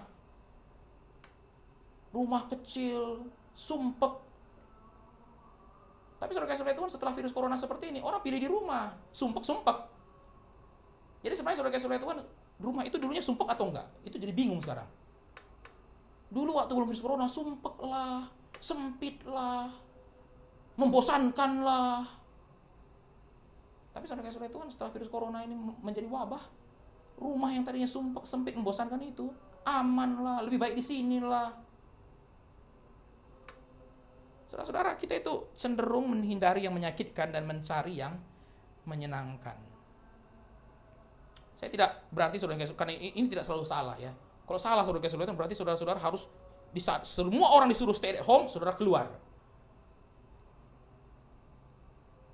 Saudara keluar mencari penderitaan sendiri. Saudara keluar, saudara jalan-jalan, saudara larian, saudara bebas-bebas di luar sana, keluyuran. Tapi saudara-saudara Tuhan, ini sudah menjadi natur manusia. Menghindari yang menyakitkan, mencari yang menyenangkan. Saudara-saudara, setiap orang cenderung memperhitungkan untung dan rugi. Untung dan rugi pribadi dari tindakan-tindakannya. Ya, saudara-saudara, kita ini a little bit utilitarian kok, saudara-saudara ya. Tindakan kita itu diukur dari untung dan rugi. Kalau untung dilakukan, kalau rugi jangan dilakukan. Apa yang kita pikirkan sebelum melakukan sesuatu? Untung dan ruginya. What can I get? What can I get, saudara-saudara Tuhan?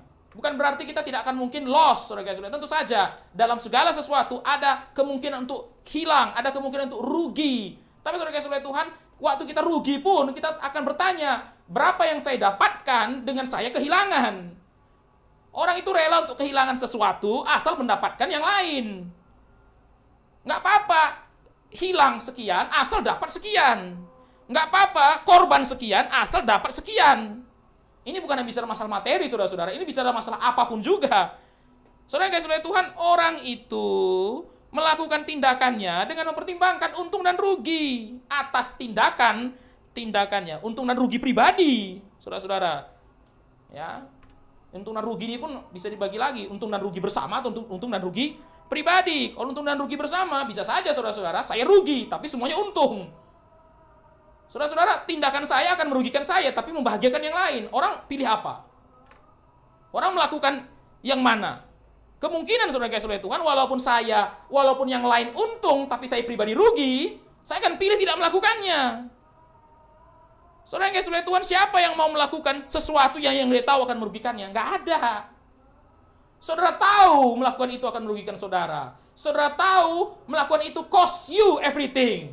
Saudara tidak akan melakukannya. Apalagi setelah itu saudara tahu you gain nothing. Saudara Tuhan, waktu saya tahu melakukan itu cost me everything. Dan saya tahu melakukan itu, gain nothing to me, saudara, profit nothing to me. Apa yang kita lakukan? Ya mending gak usah melakukannya. Kalau saya tahu, saudara-saudara, kenapa kita rugi? Karena kita nggak tahu. Saudara-saudara kasih Tuhan, kenapa orang invest rugi? Karena dia nggak tahu bakal rugi. Coba orang tanya, Pak, ini bakal rugi loh, mau invest nggak? Ya pasti nggak mau invest. Dan itu nggak salah, saudara kasih Tuhan. Itu namanya akal sehat. Itu namanya akal sehat, saudara kasih Tuhan. Tapi saudara kasih Tuhan, Yesus tetap pergi ke Yerusalem sekalipun dia tahu di sana dia akan menderita dan mati. Saudara-saudara yang kasih Tuhan, bagi Yesus dari sejak awal Yerusalem itu artinya menderita dan mati. Dari sejak awal. Itulah sebabnya saudara yang kasih Tuhan, dia tidak cepat-cepat langsung ke Yerusalem. Di awal pelayanan dia tidak cepat-cepat ke Yerusalem. Saudara-saudaranya bilang, kalau memang kau Mesias, ayo sekarang ke Yerusalem, tunjukkan dirimu. Kampanye dong di sana. Yesus mengatakan, waktuku belum tiba. Waktu untuk apa? Dari sejak awal, Injil Yohanes mengatakan, waktu untuk mati. Dari sejak awal Yesus tahu, Yerusalem is a place of suffering and death for him. Dari sejak awal. Dan saudaranya kasih oleh Tuhan, waktu Yesus berbicara mengenai Yerusalem, dia berkata, harus ke sana. Ya, kalau kita melihat Matius 16 ini, saudara kasih oleh Tuhan, adalah suatu prediksi. Karena Yesus benar-benar ke Yerusalem itu di Matius 21. Di Matius 16 Yesus hanya berkata akan. Tapi di Matius 21 Yesus sudah ke Yerusalem. Jadi ada gap dari Matius 16 sampai Matius 21 di mana Yesus belum ke Yerusalem. Artinya waktu Yesus berkata, dia harus ke Yerusalem, dia tidak langsung ke Yerusalem. Tapi Yesus tahu dari awal bahwa Yerusalem adalah the place of suffering and death for him. Tempat dia menderita dan mati. Loh, kalau tahu kenapa harus? Tahu itu tempat penderitaan dan mati. Kenapa harus?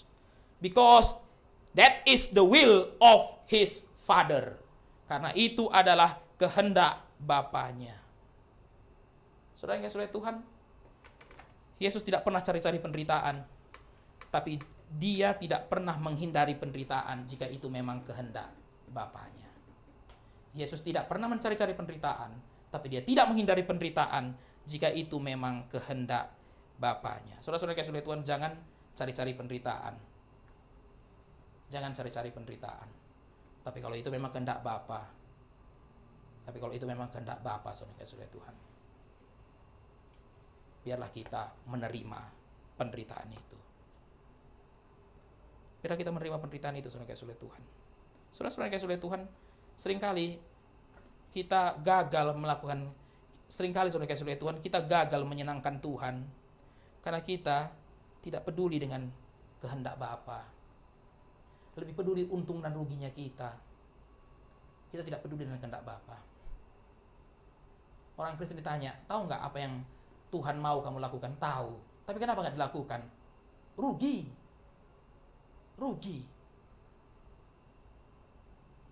Tahu nggak apa yang menyenangkan Allah? Tahu. Tapi kenapa nggak dilakukan? Ya rugi, nggak ada untungnya bagi saya kok. Nggak ada untungnya bagi saya. Saudara-saudara kasih Tuhan, salah satu pertanyaan orang itu adalah mengenai panggilan. Apa panggilan Tuhan? Apa panggilan Tuhan? Tapi saya menemukan kebanyakan orang itu, saudara kasih Tuhan, atau cukup banyak orang itu tahu panggilannya. Tahu panggilannya, saudara-saudara. Dia tahu kok apa yang Tuhan mau dia lakukan saat itu dan dalam hidupnya. Tapi kenapa nggak dilakukan? Karena dia tahu juga melakukannya nggak ada untungnya untuk dirinya. Profit nothing for him. Saudara-saudara kasih Tuhan, kalau kita perhatikan hari ini, cara orang memilih, ya let's say saudara-saudara, cara memilih panggilan saudara kasih Tuhan, ya, mau jadi apa? Pertama apa yang dipertimbangkan? Profit and loss, not the will of God. Profit and loss. Profit and loss. Saudara kasih Tuhan, pada waktu David Livingstone meninggal, saudara-saudara, waktu meninggal jenazahnya dibawa ke Inggris. Sewaktu mau dikuburkan, ada satu orang itu yang teriak, nangis-nangis dekat peti matinya. Lalu kemudian orang bertanya kepada laki-laki itu, siapa kamu? Kemudian laki-laki itu bercerita, Ternyata dia dulu kuliah bersama dengan David Livingstone. Saudara tahu David Livingstone itu seorang dokter yang menjadi misionaris. Mereka kuliah sama-sama dan orang ini mengatakan mereka sama-sama dapat panggilan menjadi misionaris. David Livingstone pergi, dia tidak pergi, saudara yang kasih Tuhan. Dia tidak pergi. Dia tetap di Inggris menjadi dokter. Saya tidak mengatakan saudara-saudara menjadi dokter itu salah. Tapi dalam cerita itu jelas, dia bilang, kami sama-sama kuliah di kedokteran dan kami sama-sama dapat panggilan menjadi misionaris. Dia pergi, saya tidak. Saudara yang kasih Tuhan, dia menyesal sekali. Dia menyesal sekali. Karena sudah menyanyiakan waktunya, sudah menyanyiakan hidupnya. Tapi saudara yang kasih Tuhan, cerita ini sebuah pelajaran bagi kita. Tahu nggak apa kehendak Tuhan? Tahu. Orang seringkali bertanya Tuhan apa kehendakmu? Dan orang seringkali bertanya, Tuhan apa panggilanmu bagiku? Apa panggilanku? Saudara-saudara, banyak orang itu tahu panggilannya, banyak orang itu tahu kehendak Tuhan, tapi tetap tidak dilakukan saudara Tuhan. Kenapa? Nggak ada untungnya, yang ada ruginya. Nggak ada untungnya, yang penting yang ada ruginya. Ngapain dilakukan? Saudara seperti tahu Yerusalem di mana saudara harus menderita dan mati di sana, tapi saudara kemudian berpikir nggak mau saudara Tuhan. Saudara tahu kehendak Allah, tapi saudara tidak mau melakukannya karena masalah untung dan rugi. Saudara Tuhan, seringkali juga banyak orang, saudara Tuhan, dia tahu apa kehendak Tuhan dalam dirinya. Tuhan tahu, dia tahu Tuhan tidak mau dia terus-menerus menjalani sebuah relasi dengan yang salah, saudara Tuhan. Dia tahu saudara Tuhan, Tuhan tidak mau dia meneruskan relasinya yang salah dengan seseorang, dengan lawan jenisnya. Tahu. Saudara Tuhan, tetap tidak dilakukan. Kenapa saudara-saudara? Karena meninggalkan orang itu artinya rugi. Meninggalkan orang itu berarti rugi. Saudara-saudara Tuhan, hanya ada dua jenis orang Kristen sih ya. Orang yang memilih untuk menangis di atas sukacita Tuhan, atau orang yang bisa bersukacita di atas kesedihan Tuhan. Cuman itu aja dua kok. Yang satu bisa menangis di atas sukacitanya Tuhan, tapi yang satu lagi lebih memilih untuk bersukacita di atas tangisan dan kesedihannya Tuhan. Yesus memilih yang, saudara Tuhan, Yesus memilih untuk menderita di atas sukacita dari Bapaknya. Memilih untuk menderita di atas sukacita dari Bapaknya. Saudara-saudara nih kasih Tuhan, sejak awal kompas Yesus selalu menuju Yerusalem. Seperti saya katakan tadi, saudara-saudara, dari awal Yesus tahu Yerusalem adalah tempatnya untuk mati. Di situ dia akan menderita, ditolak. Dan dari sejak dia melayani, saudara kasih Tuhan, kompasnya itu tertuju ke Yerusalem. Kompasnya itu tertuju ke Yerusalem. Jika saudara perhatikan Lukas 9 ayat 51, saudara-saudara. Lukas 9 ayat 51 mengatakan, ketika hampir genap waktunya Yesus diangkat ke sorga, dia mengarahkan pandangannya untuk pergi ke Yerusalem. Saudara yang kasih Tuhan, frasa ketika hampir genap waktunya berbicara tentang berakhirnya misi Yesus di dunia ini. Jadi ketika Yesus menyadari bahwa misinya di dunia ini hampir berakhir, dia langsung mengarahkan, he set his face, terjemahan NIV saudara-saudara, he set his face toward Yerusalem. Kompas Yesus itu selalu menunjuk kepada Yerusalem. Lebih jauh lagi saudara-saudara, kompas Yesus itu selalu menunjuk ke Golgota. Golgota dan Yerusalem itu seperti bintang utaranya, saudara Tuhan, seperti kutub utaranya kompasnya Yesus, dia selalu ke sana. Sekalipun Yesus tidak langsung ke Yerusalem, tapi saudara Tuhan, dari sejak awal kompas itu selalu menuju ke Yerusalem. Makanya harus, saudara Tuhan, kompas rusak tidak akan menuju kutub utara. Kompas benar selalu menuju kutub utara. Harus. Jarum kompas yang benar itu harus ke arah kutub utara. Dan saudara Tuhan, kompasnya Yesus itu selalu menunjuk kepada Yerusalem. Bukan untuk bertakhta, tapi untuk menderita dan mati di Golgota. Saudara-saudara Tuhan, dengan menderita di Yerusalem, Yesus tidak menjadi seperti apa yang diharapkan oleh manusia, tapi menjadi seperti apa yang dikehendaki Allah. Saudara-saudara Tuhan, manusia, orang Yahudi dan murid-murid Yesus mengharapkan Yesus itu menjadi Mesias yang bertakhta, menjadi Mesias yang menang, menjadi Mesias yang berkuasa. Tapi Yesus berkata, no, saya ke Yerusalem untuk menderita. Saudara-saudara yang kasih oleh Tuhan, Yesus tidak menjadi seperti apa yang diharapkan oleh manusia, tapi menjadi seperti yang dikehendaki Allah. Kalau Yesus yang saudara kenal tidak seperti yang saudara harapkan, yang harus berubah bukanlah Yesusnya, harapan saudara yang harus berubah. Saudara kasih oleh Tuhan, kalau Yesus di Alkitab ini tidak seperti ekspektasi saudara, yang harus diubah bukan Yesusnya, yang harus diubah bukan Alkitabnya, yang harus diubah adalah ekspektasi saudara. Murid-murid Yesus ingin menjadikan Yesus seperti ekspektasi mereka. Nanti saya akan bahas di belakang, saudara kasih oleh Tuhan. Tapi Yesus tidak mau hidup dalam ekspektasi murid-muridnya. Dia ingin menggenapkan kehendak Allah. Saudara-saudara, Yesaya 53 ayat 10. Yesaya 53 ayat 10 mengatakan, tetapi Allah berkehendak meremukkan dia dengan kesakitan. Apabila ia menyerahkan dirinya sebagai korban penebus salah, ia akan melihat keturunannya, umurnya akan lanjut. Dan terakhir, kehendak Tuhan akan terlaksana olehnya.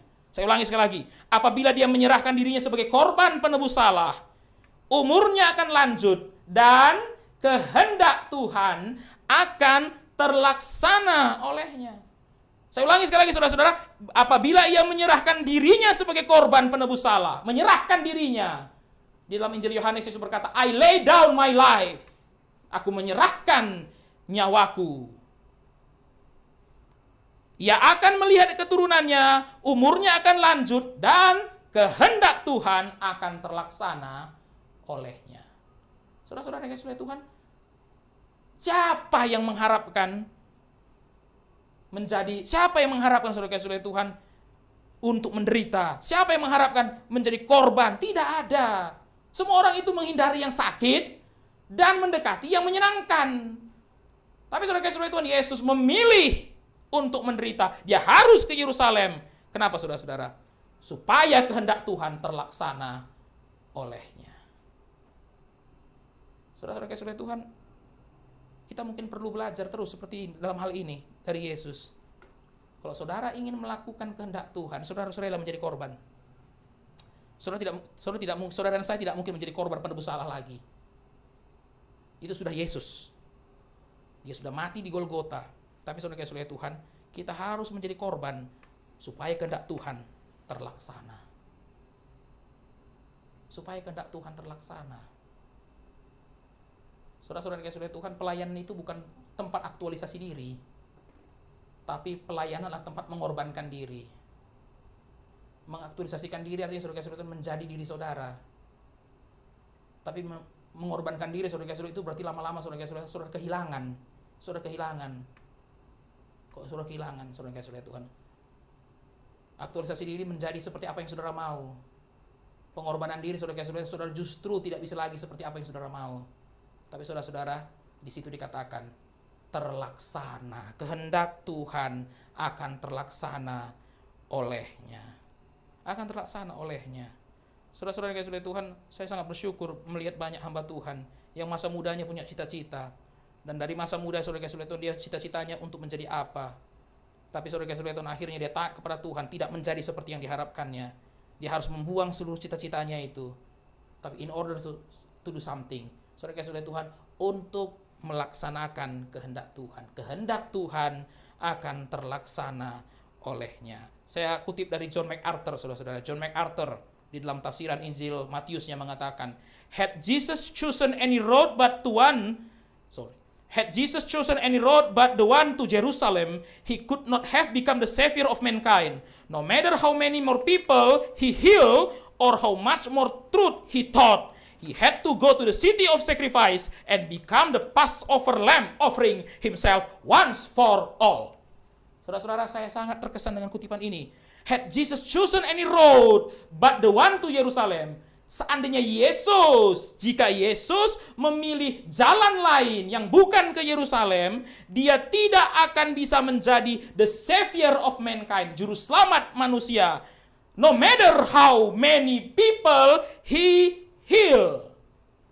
Tidak peduli berapa banyak orang yang sudah disembuhkannya, dan tidak peduli berapa banyak kebenaran yang diajarkannya.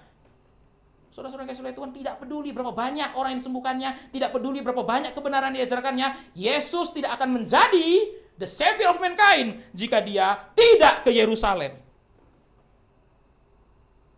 Dia tidak ke Yerusalem, saudara-saudara Tuhan. Dia tidak akan menjadi the savior of mankind. He had to go to the city of sacrifice. Dia harus pergi ke kota pengorbanan itu dan menjadi the Passover lamb, domba Paskah, menyerahkan dirinya sekali untuk semuanya. Sekali untuk selamanya. Once for all. Saudara-saudara yang kasih oleh Tuhan, di sini kita lihat John MacArthur membandingkan antara penyembuhan Yesus dengan kematian Yesus. Baginya saudara kasih oleh Tuhan, Yesus tidak mau didistract. Dia harus ke Yerusalem. Karena kalau tidak ke Yerusalem, tidak penting, tidak peduli berapa banyak orang yang sudah sembuh, berapa mujizat yang sudah dilakukannya, berapa banyak kebenaran yang sudah diajarkannya, dia tidak bisa menjadi the savior of mankind. Dia tidak bisa menjadi the savior of mankind. Saudara-saudara yang dikasihi oleh Tuhan, apakah saudara bersedia untuk menderita demi menggenapkan kehendak Allah? Apakah saudara bersedia untuk menderita demi menggenapkan kehendak Allah? Pilihan kita hanya dua. Pertama, aktualisasi diri. Yang kedua, menggenapkan kehendak Allah. Self-actualization or submit to God's will.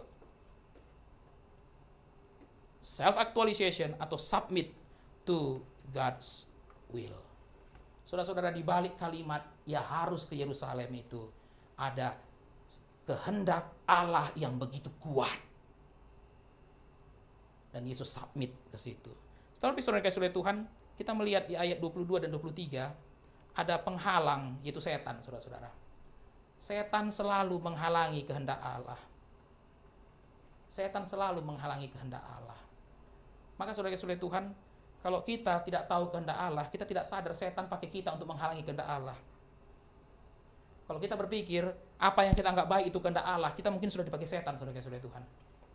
Saya ulangi sekali lagi, kalau kita berpikir mengidentikan apa yang kita anggap baik sebagai kehendak Allah, maka mungkin kita sudah dipakai oleh setan. Kita bisa melihat itu dalam Petrus, saudara kasih oleh Tuhan. Kita bisa melihat itu dalam hidupnya Petrus, dalam dirinya Petrus. Saat Yesus memberitahukan tentang penderitaannya, Petrus segera menegur. Ayat 22 mengatakan, tetapi Petrus menarik Yesus ke samping dan menegur dia, katanya, Tuhan, kiranya Allah menjauhkan hal itu. Hal itu sekali-kali takkan menimpa engkau. Saudara-saudara kasih oleh Tuhan, kenapa Petrus menegur Yesus? Karena dia menyayangi Yesus. Dia berpikir, masa orang seperti Yesus itu harus menderita?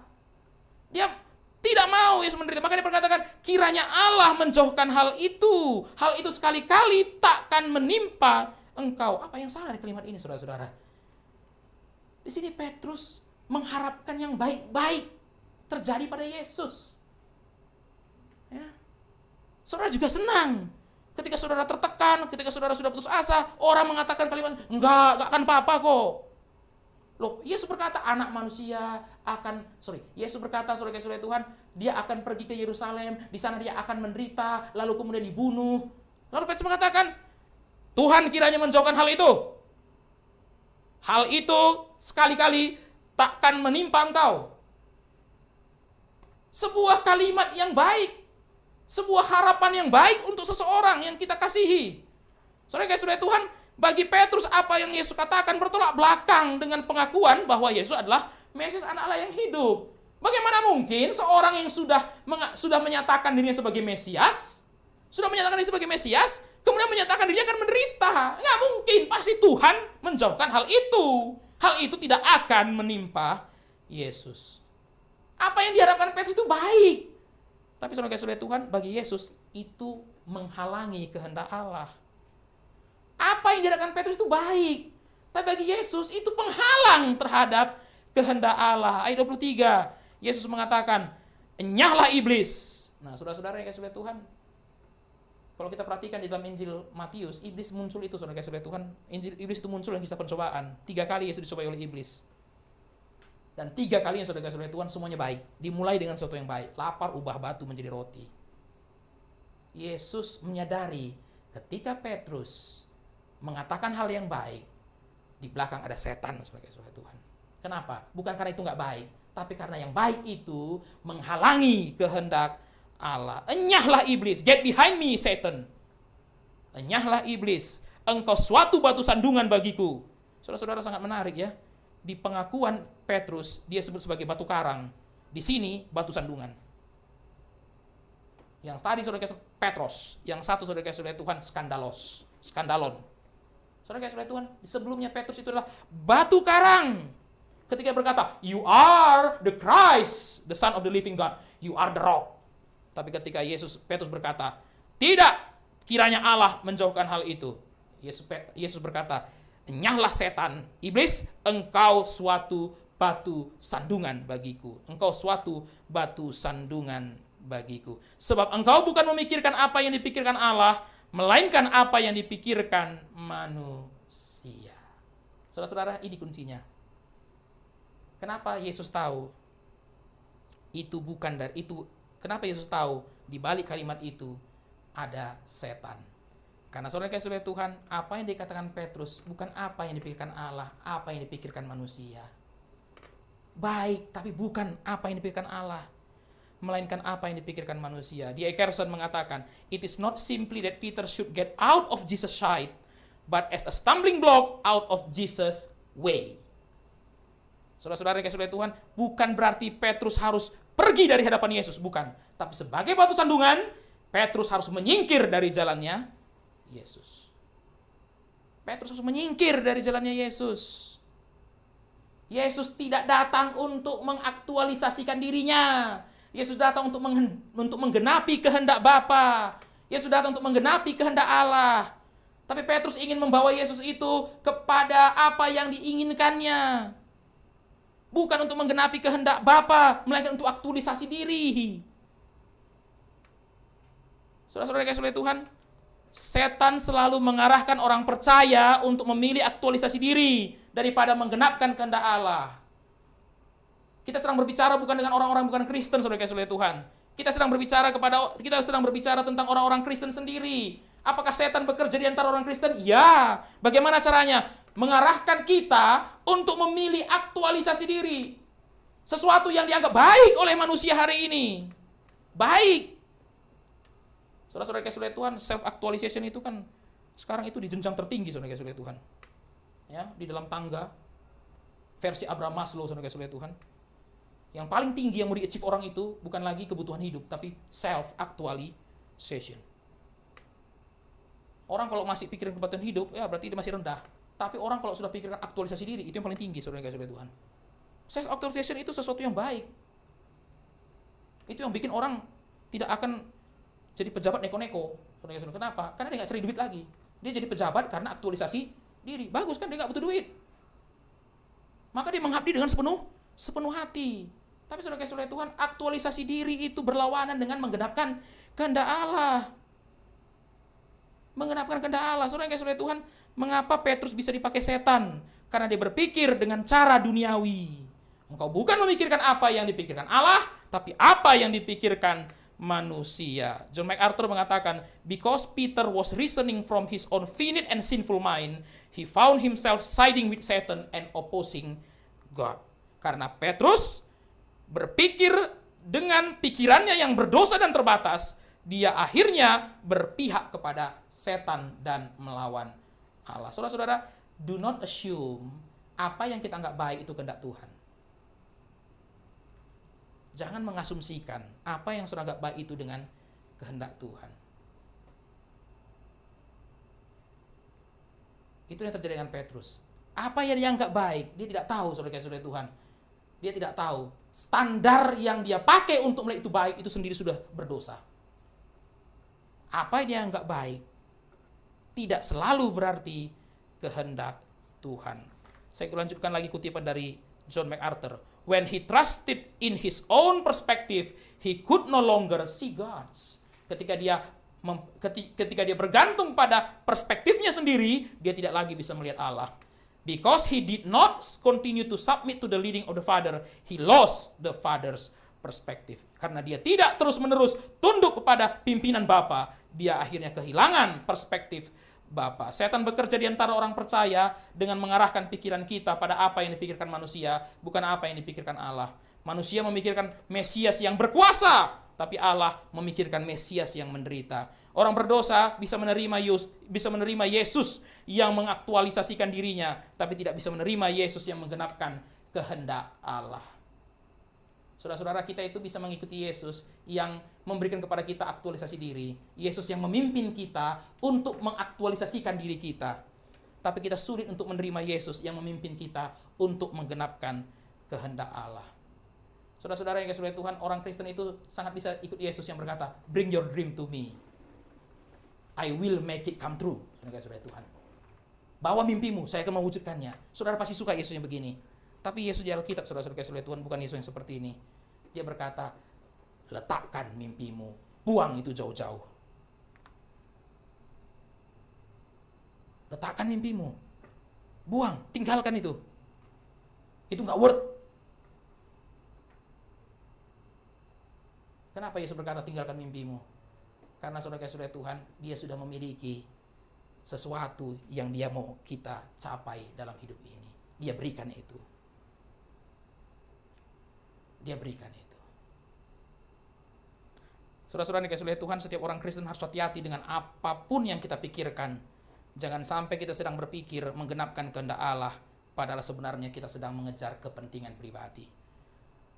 Setiap orang Kristen harus berhati-hati dengan apa yang kita pikirkan.